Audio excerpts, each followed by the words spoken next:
Good morning. It is 10 a.m. on a Wednesday, and that can only mean one thing, that it's time for a new episode of Top 5 with Chance Brown. If you're new to the Top 5 show, welcome. We're glad that you joined us. This is a show that we put together to bring subject matter experts and topics to the forefront for agents to build a great long-term profitable business by being able to take simple bullet points and go and put them into their business. Typically, we have a guest. We're trying some new things in this third season of Top 5 where it's just me on certain topics. And so we didn't want it to seem contrived. We didn't want it to seem like we're just getting a guest just for the sake of getting a guest and spending a bunch of time talking about something that we don't need to, because your time is valuable. And so we're going to have a few different episodes where it's just going to be me talking about a certain subject where the guest really isn't necessary. And we started a 2-part episode series last week in talking about how to choose the right broker. Last week was all about if you're a new licensee. This week is going to be targeted more for experienced agents who are thinking about making a brokerage change. So let's jump right in and let's start talking about it. You're an experienced agent. You've been in the business for a little while, and something has happened that is causing you to think about making a brokerage change. Now, what our experience over almost a decade now of recruiting agents has told us is that there is not a one-size-fits-all solution to finding a new broker. There is very individualized things that need to happen for an agent to make a smart decision on choosing a broker that they're going to affiliate with, whether they're brand new or experienced. But since this episode focuses on experienced, let's talk about that. So let's talk about first, before we really get into the top 5, what causes somebody to choose a new broker. Despite the fact that we send out marketing messages and brokers send out marketing messages and they try to have calls and they try to do whatever to get your attention, the truth of the matter is that most agents don't leave because of something like that. Very few agents get an email that says, oh, we have this, and the agent's like, oh, I need to go check this out and I'm going to change. It typically doesn't work that way. Typically, something has happened in their business or at their current brokerage that makes them take a pause and think about what's going on. So that can look like a management change. That can look like a compensation structure change. That could look like a personal life change. Maybe they're getting married. Maybe they're getting a divorce. Maybe they're slowing down their business because they're retiring. It can look like a lot of different things. Each person is very, very different in how they approach what they need from a broker. And so, like I mentioned in last week's episode, we're going to talk about 5 guiding principles that we tend to see a lot of here in our brokerage. It doesn't mean that they're the right guiding principles for you. They could be just things that you need to pay attention to, but there may be something that's very specific to you, and that's perfectly fine. Do what's specific to you. You, at the end of the day, are the one who has to make this right decision. On that note, let's jump into our top 5 today. All right, our first topic is looking at the long term. Now, this was the first topic in last week's episode as well. A little different perspective this week because we're talking about somebody who has context. In the last week episode, when we talked about new agents, they don't have the context to really know what the long term might look like. You, as an experienced agent, if you're listening to this, do. And so you have an idea of what you want your business to look like a year from now, 3 years from now, 5, 10, whatever that looks like. And you need to find a broker that lines up with that. Are you looking at potentially building a team? Are you looking at potentially retiring? Are you looking at doubling your income? Whatever those goals that you have for your business, do you have a brokerage who fits that need? Does their model fit that need? Does their tools fit that need? Does the compensation structure fit that need? It could be a number of different things that you're looking for. Are you looking for something virtual? Are you looking for something that has an office? Whatever that is, you need to figure that out before you start looking and sort of make a checklist. These are my long-term things. Now, you may, but you're probably not likely to find a brokerage that fits every single checkbox, and that's perfectly fine. What you're looking for is a brokerage who hits most of them and the most important ones, right?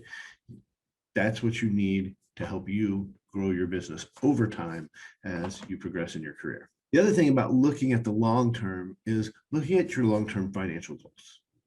And how does that play into what you're trying to do? So where I see this raise its head more often than not is for people who are thinking about starting a team. If you're thinking about starting a team, one of the most important things you need to know is what is your cost of goods sold? Now that's real accountant speak. I get it. And I'm not an accountant by any means.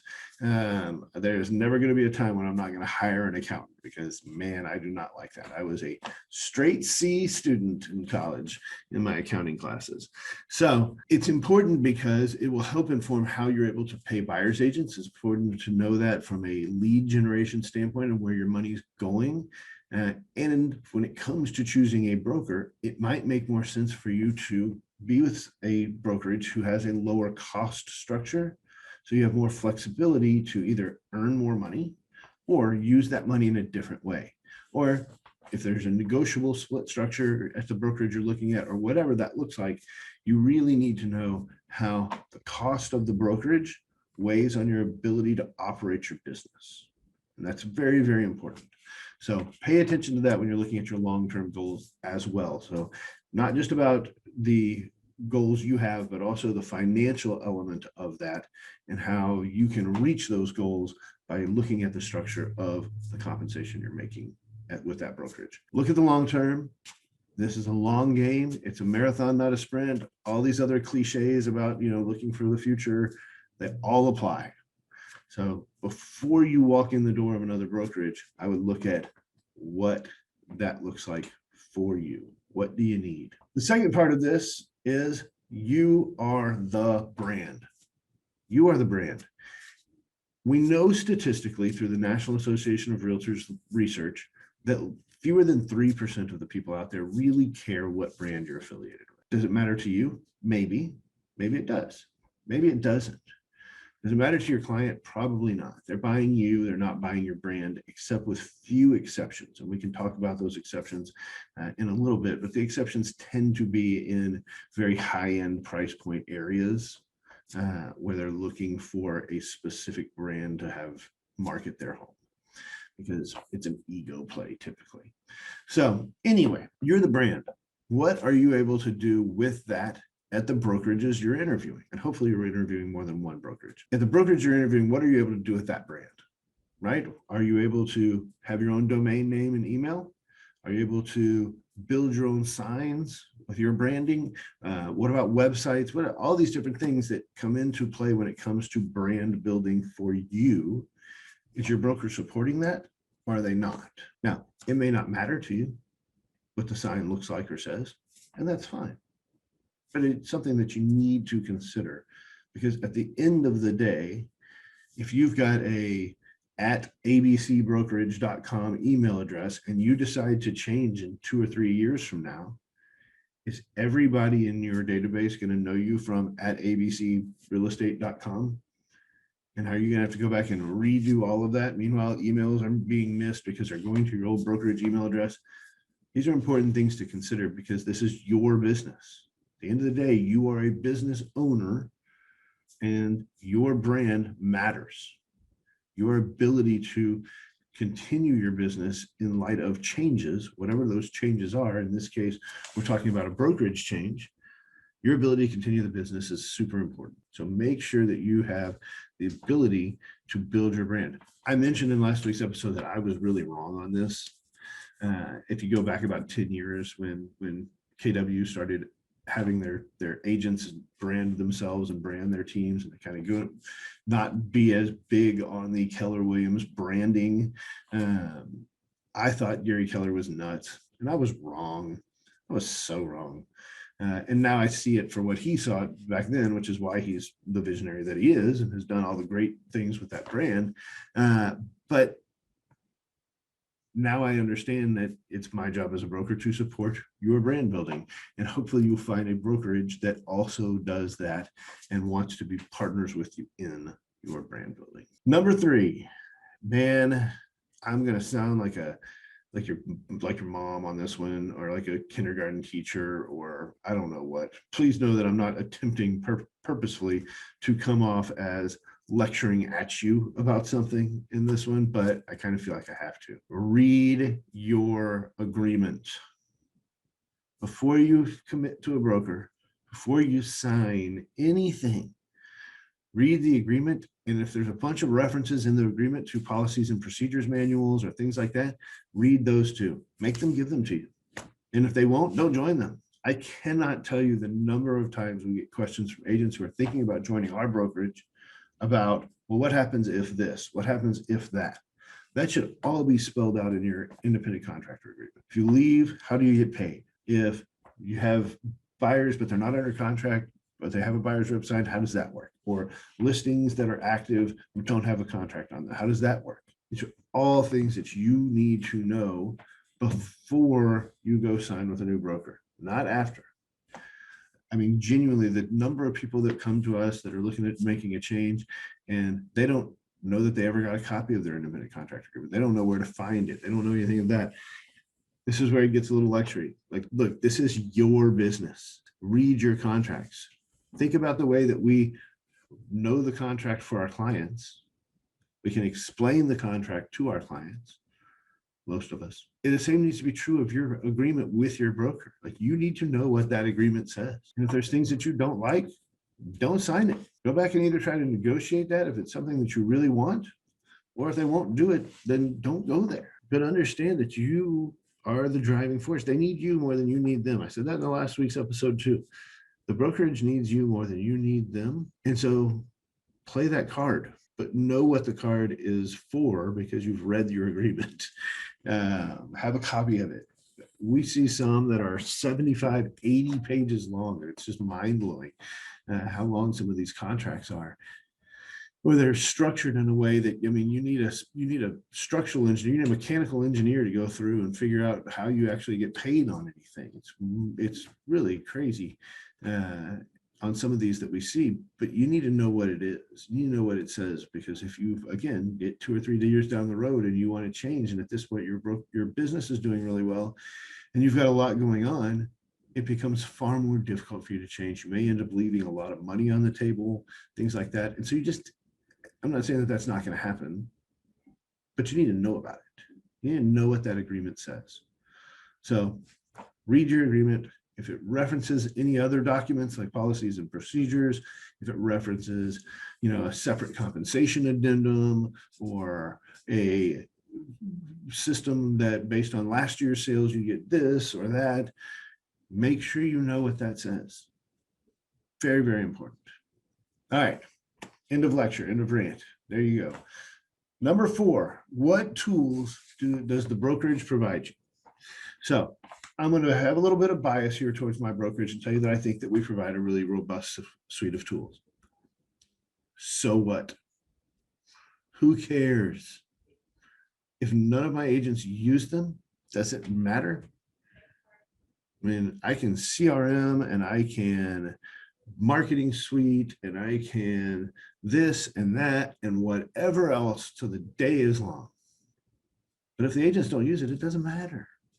So what may seem great on the surface for you when you're looking at a brokerage, or you see a friend of yours that's working at a brokerage, when you actually get to looking at it, the question has to be, are you going to do that?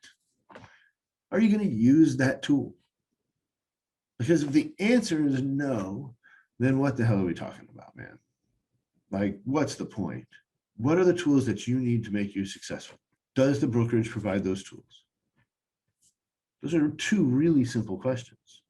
Again, going back to the idea of we're making sort of a to-do list, if you will, a pros and cons list, whatever that looks like. Write down the things that you think you need to build your business. You may not need them, but let's say you think you need them. It's fine. What are the things that you think you need to build your business, and find a brokerage that has those things. And understand that those things may shift over time. If you're an individual producer right now and you're thinking about building a team in the future, you may need to look at, what does that look like if I have a team? What do those tools do for me? Or you may end up 3, 4, 5 years down the road just making a brokerage change to something that's more in line with where your business is going. And that's okay. It's normal. And like I said, you're the brand. Your clients don't care. So understand what the tools are, understand why they're there and what they're for, and ask yourself, is this something that's important to me? Is this something that I'm going to actually use?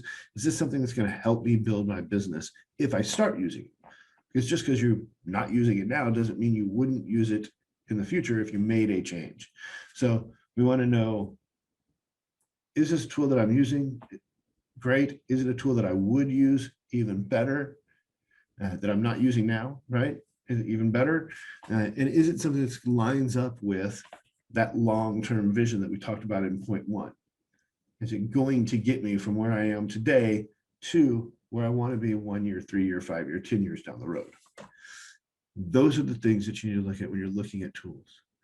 The flip side of that is, let's say the brokerage is something that you really like, but they don't provide one of the tools that you really want. Is the cost structure of that brokerage, the amount of money you're paying to the broker, is it conducive with you being able to go and get that piece of technology or that tool or that service or that person on your own? Some of the lower fee brokerages out there might give you that flexibility to where you're not putting much money into a brokerage. And so you can go buy XYZ software, or you can go rent your own office, or you can go hire an assistant, whatever that looks like that you feel like you need. Weigh the costs, right? Versus I have to go to a brokerage where I have an office. Do you? We hear that a lot. You don't, probably. Now, some people do. Some people just work better that way, and that's fine. Nothing wrong with that. But do you need an office, or do you need just a place to go?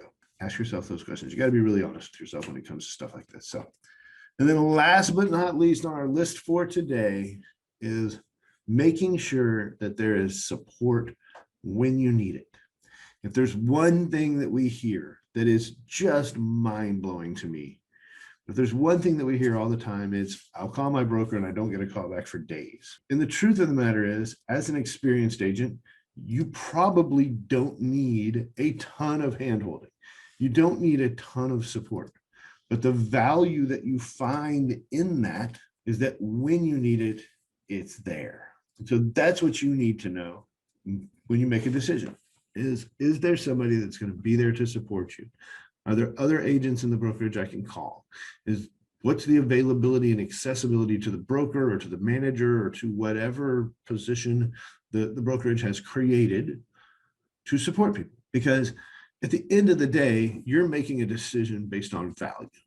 You don't need all the handholding. You've been through the training. Do you want more training? Sure, because you're a professional and you want to get better at your craft, but you're not reliant upon it. You're going to go and you're going to operate your business. You're going to do your thing, and that's fine. And every now and then, you're going to get to a place where you have a question and you need help. Every now and then, you need support.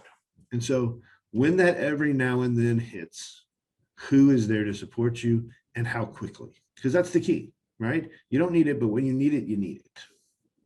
And so you're going to call, and if you don't get a call for 2 or 3 days, you're just going to get mad.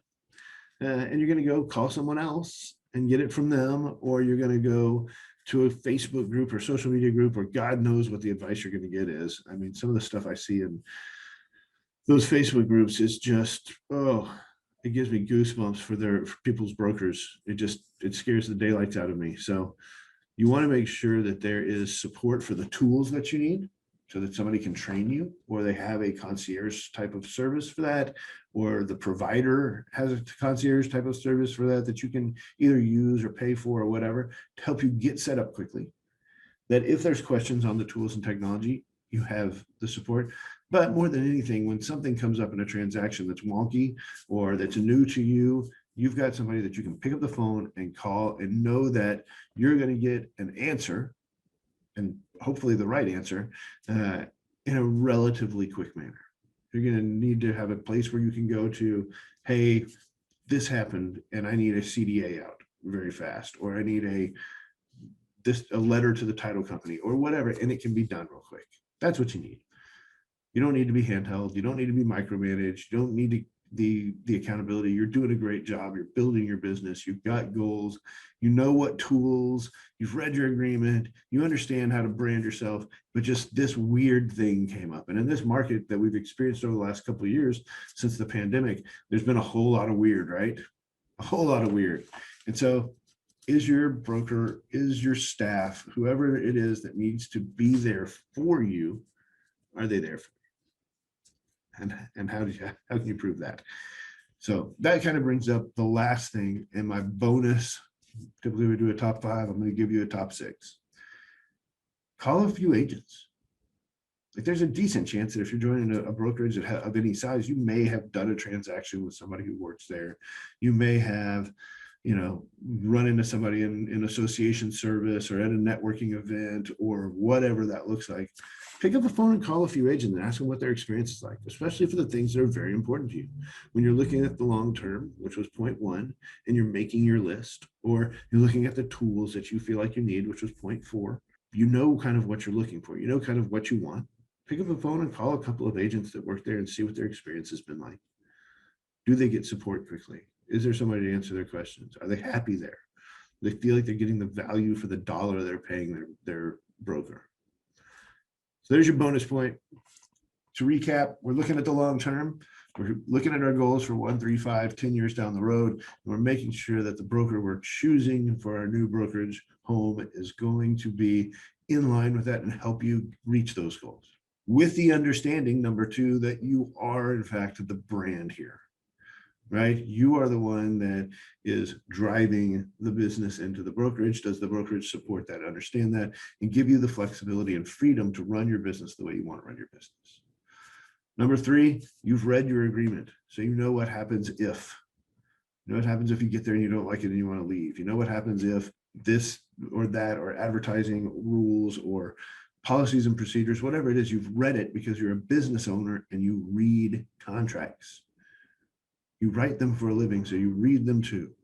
Number 4, you understand the tools. You understand why the tools are there, and you know whether or not they fit into that long-term vision of your business. Because if they're there and they look sexy in a recruiting presentation, but you're not going to use them, it doesn't matter. You're going to make sure that there's support where you need it and when you need it.